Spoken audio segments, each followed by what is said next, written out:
Hello students, आज हम लोग डेवलपमेंट ऑफ जायगोट को पढ़ेंगे। पिछले क्लास में हम लोगों ने development of primary endosperm cell को पढ़ा था। प्राइमरी इंडोस्पर्म सेल एक ट्रिप्लॉइड सेल होता है जो इंडोस्पर्म के रूप में डेवलप करता है। ट्रिप्लॉइड होने का क्या क्या बेनिफिट्स होता है ये आप लोगों को बताया गया था। जो सबसे इंपॉर्टेंट बात है वो ये है, जायगोट के डेवलपमेंट से पहले प्राइमरी इंडोस्पर्म सेल का डेवलपमेंट क्यों होता है। तो मैं आपको बताया हूँ, कई बार बताया हूँ, primary endosperm cell nutritive tissue में डेवलप करता है और ये न्यूट्रिशन देता है जायगोट को, और जायगोट उस न्यूट्रिएंट्स का यूज करके अपना डेवलपमेंट शुरू करता है और फिर चेंज हो जाता है एम्ब्रायो में। तो आज हम लोग जायगोट के डेवलपमेंट को समझते हैं, जिसके लिए न्यूट्रिशन इंडोस्पर्म देता है। इसको हम लोगों ने पिछले क्लास में देखा था। तो फर्टिलाइजेशन के बाद जायगोट एम्ब्रायो में डेवलप करता है। एम्ब्रायो को हिंदी में भ्रूण कहते हैं, और चूंकि हम लोग फ्लावरिंग प्लांट्स की बात कर रहे हैं, एंजियोस्पर्म प्लांट की बात कर रहे हैं, तो किसी भी ऑर्गेनिज्म का जो एम्ब्रायो होता है वो उसी का माइन्यूट फॉर्म होता है बिफोर बर्थ, जन्म से पहले। तो यहाँ प्लांट का एम्ब्रायो जो होगा वो प्लांट का एक छोटा सा रूप होगा जो सीड के अंदर में प्रेजेंट होता है। और जब हम लोग सीड को मिट्टी में लगाते हैं तो सीड जर्मिनेशन के साथ वो एम्ब्रायो बड़ा होता है और फिर एक नए प्लांट में चेंज होता है, जो फिर बड़ा होकर के फोटोसिंथेसिस करने लगता है। तो जायगोट फर्टिलाइजेशन के बाद एम्ब्रायो में चेंज होता है, और प्लांट का जो एम्ब्रायो होता है वो एक सूक्ष्म प्लांट है, माइन्यूट प्लांट है जो सीड के अंदर प्रेजेंट होता है। अब सोचने वाली बात है, सीड के अंदर जो प्लांट का रूप प्रेजेंट होगा वो कितना छोटा होगा, इसीलिए हम लोग डेफिनेशन में उसे माइन्यूट प्लांट कह रहे हैं। बाकी डिटेल में हम लोग एम्ब्रायो को पूरी तरह से समझने जा रहे हैं। तो देखिए, डेवलपमेंट ऑफ जायगोट की शुरुआत जिस सेंटेंस से हुई है वो है, फर्टिलाइजेशन के बाद जायगोट एम्ब्रायो में डेवलप करता है, और उसके बाद एम्ब्रायो का एक डेफिनेशन है, it is minute plant like structure. ये एक सूक्ष्म पौधे की तरह स्ट्रक्चर है जो प्रेजेंट होता है सीड में। एक बात ध्यान में होना चाहिए कि हम लोग जिस प्लांट में रिप्रोडक्शन को पढ़ रहे हैं वो फ्लावरिंग प्लांट है, जिसे एंजियोस्पर्म प्लांट भी कहते हैं। तो एंजियोस्पर्म एक ग्रुप है, फाइलम है, जिसमें 2.5 लाख प्लांट का स्पीसीज है। इस 2.5 लाख स्पीसीज में रिप्रोडक्शन कैसे होता है, इस चैप्टर के थ्रू हम लोग इस बात को समझ रहे हैं। तो 2.5 लाख प्लांट के स्पीसीज में जो एम्ब्रायो होता है, हम लोग उसको पढ़ने जा रहे हैं इस टॉपिक के माध्यम से। एम्ब्रायो छोटा सा प्लांट का रूप है जो सीड के अंदर प्रेजेंट होता है। अब हम लोग एम्ब्रायो के स्ट्रक्चर को पढ़ने जा रहे हैं। तो ये जो एम्ब्रायो का स्ट्रक्चर है ये एक कंसेप्चुअल स्ट्रक्चर है, एक कंसेप्चुअल डायग्राम के साथ, जिसको पढ़ने से हम लोगों को 2.5 लाख प्लांट स्पीसीज में जो एम्ब्रायो प्रेजेंट होता है उसका एक ओवरऑल कंसेप्ट मिलता है। तो स्ट्रक्चर ऑफ एम्ब्रायो में लिखा गया है, और टिपिकल एम्ब्रायो मतलब एक जो पूर्ण विकसित एम्ब्रायो है, एक जो कंप्लीट एम्ब्रायो है, वो बना होता है 2 कंपोनेंट्स का। इसमें पहला कंपोनेंट एम्ब्रायोनल एक्सिस है, जिसे टिग्लम भी कहते हैं, और दूसरा कंपोनेंट कोटिलिडन्स है। इस दोनों कंपोनेंट के साथ एक टिपिकल एम्ब्रायो को सही तरीके से समझने के लिए यह डायग्राम है। और जैसा कि मैं आपको बताया हूं कि यह एक कंसेप्चुअल व्यू है एम्ब्रायो का, कंसेप्चुअल डायग्राम है। तो देखिए, यहां बीच में एक एक्सिस है, इसे एम्ब्रायोनल एक्सिस कहते हैं, और दोनों तरफ लीफ लाइक स्ट्रक्चर है, पत्ती की तरह स्ट्रक्चर है, पत्ती नहीं, पत्ती की तरह स्ट्रक्चर है जिसे कोटिलिडन कहेंगे। तो ये बीच वाला जो स्ट्रक्चर है जिसे एम्ब्रायोनल एक्सिस कहते हैं, ये एम्ब्रायो का सबसे मेन पार्ट है, और यही सीड जर्मिनेशन के बाद नए प्लांट में चेंज होता है। और ये इसके दोनों तरफ जो 2 लीफ लाइक स्ट्रक्चर है जिसे कोटिलिडन कहते हैं, ये दोनों लीफ लाइक स्ट्रक्चर इस मेन एक्सिस को, इस एम्ब्रायोनल एक्सिस को न्यूट्रिशन देने का काम करता है। और इस दोनों स्ट्रक्चर से ये एक्सिस न्यूट्रिशन ले करके सीड जर्मिनेशन के साथ ग्रोथ और डेवलपमेंट करके एक नए प्लांट में चेंज होता है। यहां आपको कंफ्यूज नहीं होना है, जायगोट से एम्ब्रायो बनने के लिए न्यूट्रिशन देता है इंडोस्पर्म, और एम्ब्रायो से जब प्लांट बनता है तो उसका जो इनिशियल स्टेज होता है, उसका जो शुरुआती अवस्था होता है, उस दौरान इस मेन एक्सिस को, एम्ब्रायोनल एक्सिस को न्यूट्रिशन देने का काम करता है ये 2 कोटिलिडन, जिसे समझने के लिए मैं बता रहा हूं कि यह लीफ की तरह होता है। और ये जो एम्ब्रायो का मेन एक्सिस है, अब देखिए इसका कई पार्ट है, ऊपर 3 कंपोनेंट है, नीचे भी 3 कंपोनेंट है। तो शुरू करते हैं ऊपर से। सबसे पहले रेड प्लूमूल है, और प्लूमूल ग्रोथ और डेवलपमेंट के बाद चेंज हो जाता है सूट में। सूट का मतलब स्टेम और लीफ में। और उसके ऊपर शूट कैप है, उसके नीचे का हिस्सा इपिकोटाइल है, और नीचे जो रेडिकल है यह रेडिकल बाद में बदल जाता है रूट में, और रेडिकल से कोटिलिडन की तरफ हाइपोकोटाइल है और रेडिकल के नीचे रूट कैप है। यदि सही तरीके से देखा जाए तो इस एम्ब्रायोनल एक्सिस का मेन 2 कंपोनेंट्स ही इंपॉर्टेंट है, पहला प्लूमूल और दूसरा रेडिकल, जो शूट में बदलता है और ये रूट में बदलता है।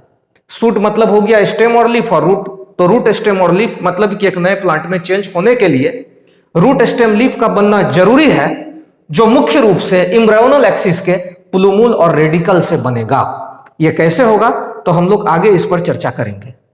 अब इसी रेडिकल का पार्ट ये हाइपोकोटाइल है, और इसी रेडिकल का पार्ट ये रूट कैप है, इसी प्लूमूल का पार्ट ये इपिकोटाइल है, और क्या है, शूट कैप है।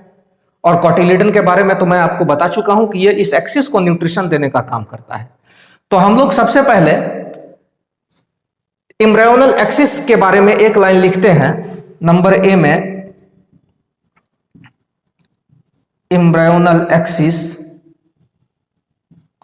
और ये मेन एक्सिस है जो चेंज होता है एक नए प्लांट में। तो लिखेंगे it is main axis of embryo. Embryo का मेन एक्सिस है और यही डेवलप करता है नए प्लांट के रूप में। और उसके बाद दूसरा कंपोनेंट कोटिलिडन है। तो ये जैसा कि मैं बताया था लीफ लाइक स्ट्रक्चर है जो एम्ब्रायोनल एक्सिस को न्यूट्रिशन देता है। They are leaf like structure that provide nutrition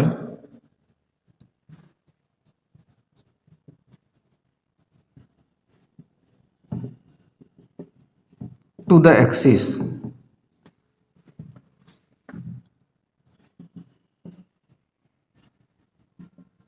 समझ गए आप लोग?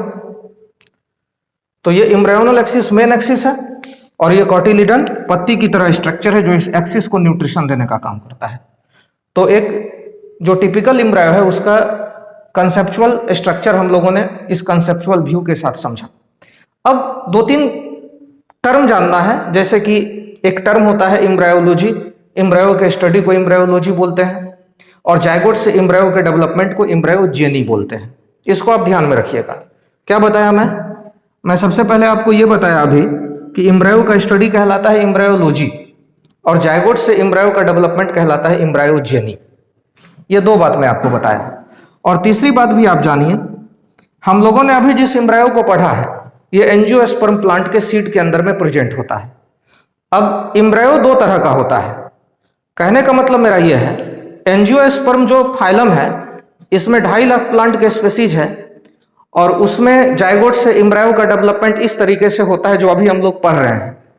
तो अब क्या होता है, 50,000 प्लांट के स्पीसीज में जो एम्ब्रायो बनता है उसमें कोटिलिडन की संख्या 1 होती है जिसे मोनोकोटिलिडनस एम्ब्रायो कहते हैं, और 2 लाख प्लांट स्पीसीज में जो एम्ब्रायो बनता है उसमें कोटिलिडन की संख्या 2 होती है जिसे हम लोग डाइकोटिलिडनस एम्ब्रायो कहते हैं, शॉर्ट में डाइकोट एम्ब्रायो कहते हैं। तो अब हम लोगों को एम्ब्रायो के टाइप को पढ़ना है। क्या पढ़ना है? एम्ब्रायो के टाइप को। और जैसा कि अभी मैं आपको बता रहा हूं कि 2 तरह का एम्ब्रायो होता है, पहला होता है डाइकोट या डाइकोटिलिडनस एम्ब्रायो और दूसरा होता है मोनोकोट और मोनोकोटिलिडनस एम्ब्रायो।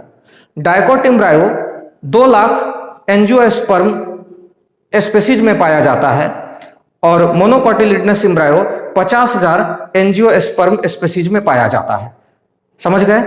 तो अब हम लोग क्या करेंगे, सबसे पहले एक जायगोट से किस तरह से डाइकोट एम्ब्रायो का फॉर्मेशन होता है इस बात को पढ़ने जा रहे हैं। मतलब जायगोट से एम्ब्रायो का डेवलपमेंट होगा, लेकिन किस तरह के एम्ब्रायो की डेवलपमेंट की बात पहले करना है, तो डाइकोट एम्ब्रायो के डेवलपमेंट की बात पहले करेंगे।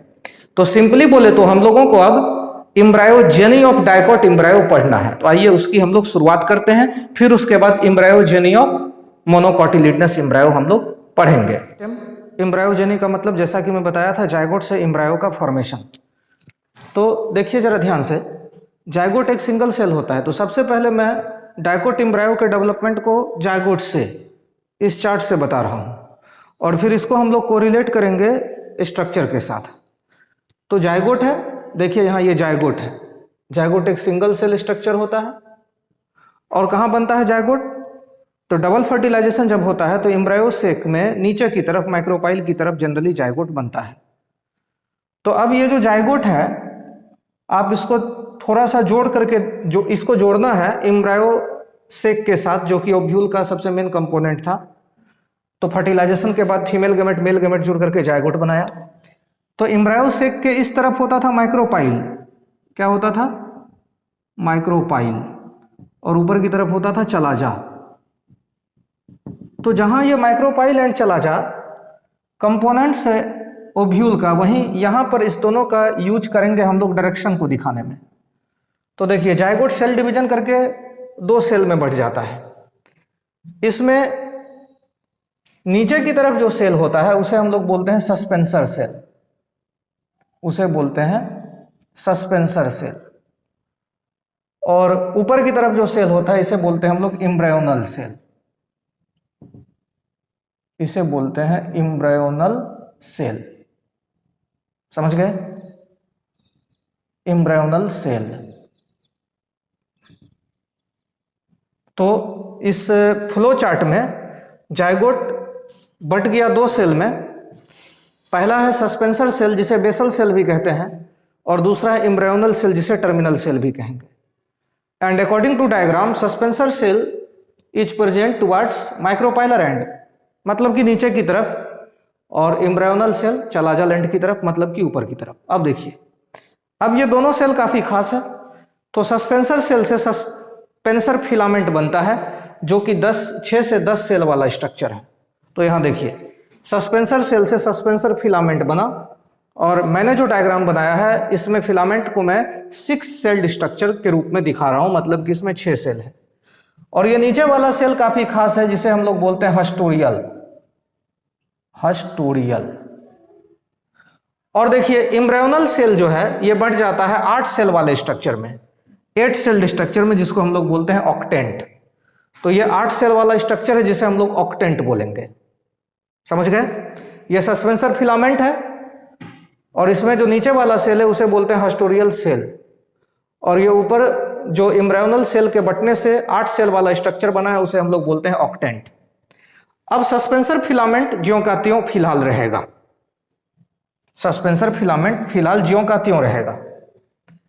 और ये जो ऑक्टेंट है इसमें जो 8 सेल है, 8 सेल्स है टोटल, इसमें ऊपर वाला 4 सेल कहलाता है ईपी बेसल, ये ऊपर का 4 सेल कहलाएगा ईपी बेसल, और ये नीचे का 4 सेल क्या कहलाएगा?